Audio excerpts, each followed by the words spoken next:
Now back to Inside West Virginia Politics with Mark Curtis. Welcome back to Inside West Virginia Politics. We are already preparing for 2020 with many candidates across the board announcing, and most recently we have Attorney General candidate Democrat Sam Petsonk. Thank you so much for being here. Thanks for having me. Well, why don't you just go ahead and first of all tell everyone a little bit about you as a candidate.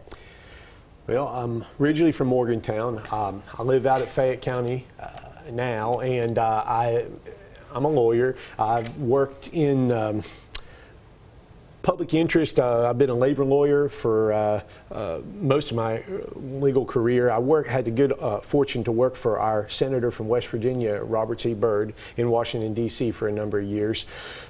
Working on the same issues that I do today, representing the interests of working people, coal miners. I've worked on coal miners' health and safety, and wage and benefit issues, as we've lost a lot of jobs in our coal mining industry over the last 15, 20 years. And when I was working for Senator Byrd and throughout my, when I came back to West Virginia to pursue this labor law practice, it's been a top priority to represent the miners who are going through layoffs, seeking severance pay, trying to hold on to their retirement health care that they've worked for in their lives. I've had an interesting legal career, and I'm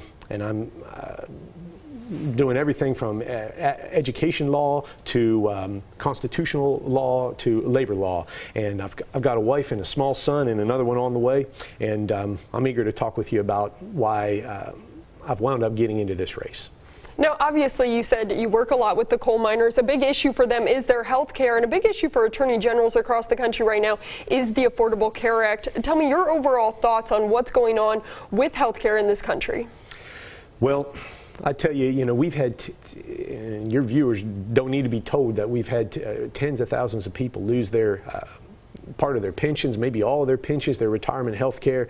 Health care has gotten a lot more costly over the last 20 years, and it's been a growing problem for a long time.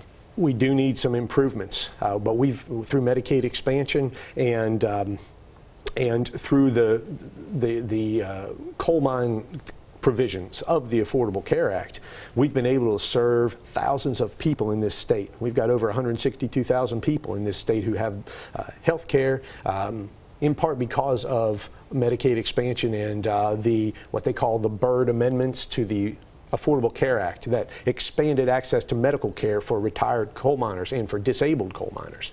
So we need to protect those programs, and we need to fight to improve the affordability of health care for the rest of us. I know I'm going through it with my family myself. It's a struggle even to get coverage, let alone to pay for it. Now, obviously, if you become the Attorney General, one of the biggest issues that this state is facing is the opioid crisis. And a big part of the Attorney General has been these lawsuits that are coming out against these providers.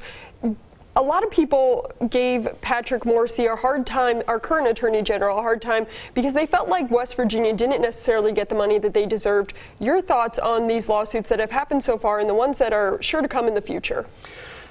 So, money is not the only way that we solve problems through litigation. I do think that the companies who have had a role in the opioid crisis must pay for it. And I don't think that they've paid enough. And if I were Attorney General, you can rest assured I would continue going after the companies, all of the companies that have played a role in dumping too much prescription medicine on people who don't need it, don't want it, and have wound up in a lot of trouble because of the volume of medicine that has come into this state. But in my practice, I've got a track record on this issue, like on everything I'm talking about here, and what I can say that I've done, and what I would want the Attorney General to do is more than simply suing a bunch of big companies and trying to rake in tens of millions of dollars. That's essential because it helps to fund treatment facilities. But our state government, through vocational rehabilitation, through any number of our state agencies, needs to recognize that addiction is a disability.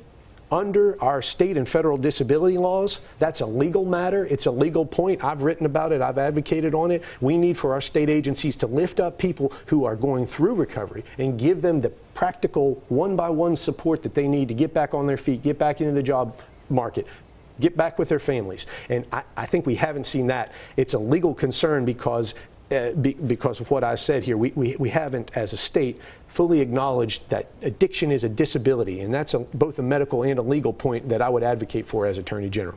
All right, thank you so much. Unfortunately, that's all the time we have. Democratic candidate for Attorney General Sam Petsonk, thank you so much for being here. Thank you very much for having me. And we're going to have much more Inside West Virginia Politics coming up next.